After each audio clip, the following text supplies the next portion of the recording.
warahmatullahi wabarakatuh. Balik lagi dan jumpa lagi di channel gua Mekanik Rantau bersama gua Habibie. Semua mudah kalau tahu caranya.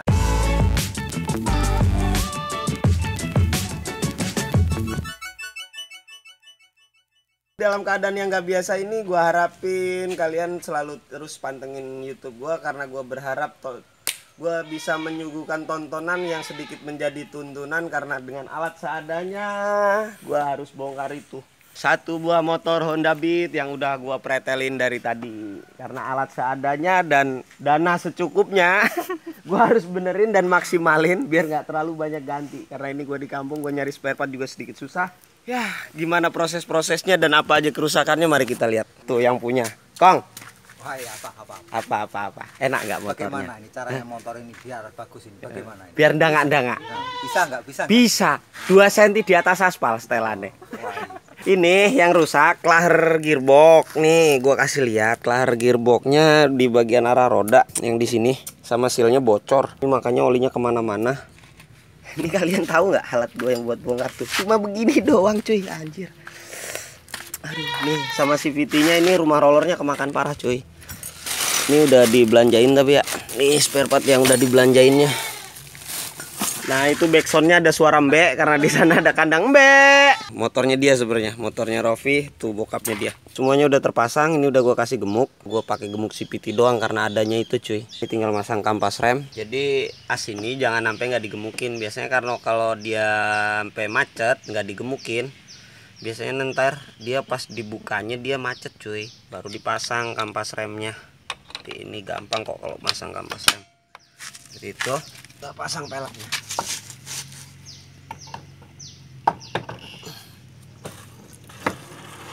Seperti itu.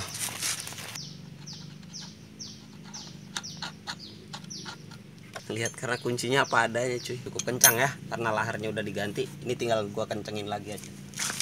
Ini, cuy. Ini karena ternyata selain lahar yang oblak, ini ternyata bos-bosan peleknya juga oblak. Ini makanya gua ketrik pinggirnya biar dia nggak gerak lagi. Ini caranya seperti ini. Ini sebenarnya kalau diturutin ini harusnya ganti pelek. Cuma ya berhubung di kampung, ini nggak bisa langsung main ganti-ganti aja. Kita harus ngakalin semaksimal mungkin. Biasanya kalau di daerah tuh kan kayak gitu. Ini karena sebenarnya udah rusak ini pelek. Ini karena bagian bajanya udah terpisah sama bagian babet di peleknya ini. Tapi kalau kalian banyak duit ya nggak apa-apa, langsung ganti pelek aja. Nampaknya cara yang tadi berhasil ya, cuy. Setelah diketrik tuh udah nggak oblak lagi. Karena tadi setelah diganti klaher cuma berkurang sedikit aja. Karena kayaknya kelamaan ini tadinya dibiarin oblak.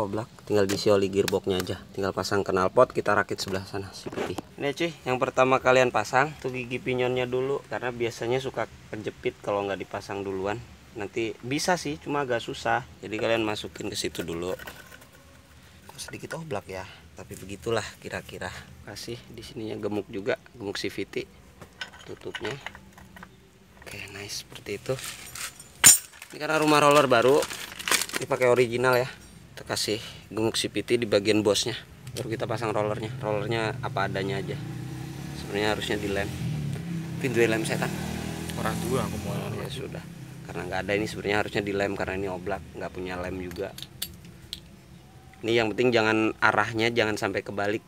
Ini bagian yang lebar yang seperti ini, yang teflon yang menutup ke arah besinya, dia searah dengan putaran mesin. Ini kalau dilihat begini, ini kan putaran mesin ke depan. Ini jadinya hadapnya ke depan sini. Seperti itu. Ya, terus susun. Karet slider juga udah oblak, tinggal cuma diganjel doang. Ini karena menghemat dana ya, cuy. Menghemat budget. Setelah tadi itu semua udah disusun, tinggal pasang bosnya. Baru masukin, tapi di sini udah dikasih gemuk dulu ya di bagian kerkasnya. Itu cara pasang puli rumah rollernya. Baru kemudian kita pasang fan bell. Ini fan bellnya juga sebenarnya udah waktunya, cuy. Yang penting jangan kebalik nih karena ini ada tulisannya, ini udah sedikit buram kabur tuh. Ada tulisannya sebenarnya. Ini sebenarnya tulisannya jadinya yang mudah dibaca menghadap kita. Ini patokannya buat arah ke depan kalau punya Honda. Itu. Ini kipasnya. Nih gigi selahnya juga baru. Karena gigi yang selah yang lama udah rompal, makanya dia nggak bisa diselah. Tuh, ini baru ya. Tinggal pasang. Jangan lupa bosnya, ringnya. Kalau ring ini bebas depan belakang, nggak ada tulisan kayak di Mio. Kalau Mio kan ada tulisan in outnya. Kalau dia nggak, bebas. Dia sama semua. Iki iso kayaknya, Vi. Oh iya, iki. Nih. Berhubung nggak ada ganjelnya ya seperti ini aja cuy. Kuncinya juga cuma pasring, tapi hati-hati tangannya ntar kejepit. Tinggal pasang puli belakang.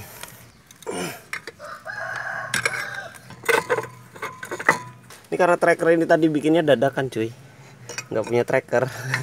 Jadi modal nekat aja. Ini modal las jadi berani bongkar. Udah beres, kelar urusan. Nah, tuh udah cukup kuat. Aduh, yang sebelah bagian baksivity karena udah beres nih dipasangin sama ngkong sendiri. Gua udah ngelarin dinamo starternya, dinamo starter udah bisa starter lagi. Tinggal pasang box filter paling. Kong, gua jadi mekanik hari ini. Ayo, betul. Betul. Ayo. Mekanik apa ini? Mekanik racing. Siapa yang bawa motor Pak sini, ada yang motor bodol? Bodol. Ningkong Pardi. Senior coy. Kurang nih bau. Kurang satu. Mana kuncinya, woi? Kuncinya itu jangan disimpan. Ningkong Pardi. Ayo. Ini udah beres ya cuy. Tinggal gue pasang knalpot sama pasang box filter doang. Semua udah gue pasangin, jadi tinggal pasang covernya ini, jadi biar kesannya dia yang benerin. Betul, memang saya ini. Itu cuma lihat aja itu. Oh.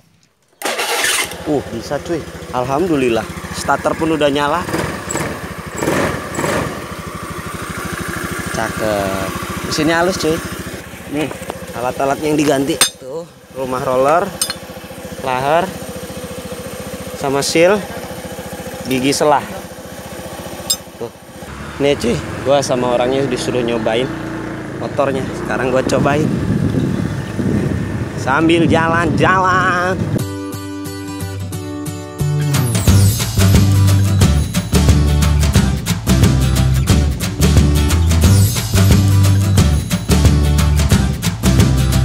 At least sini udah enak banget. Oke, mantap. Dan itu yang punya anaknya.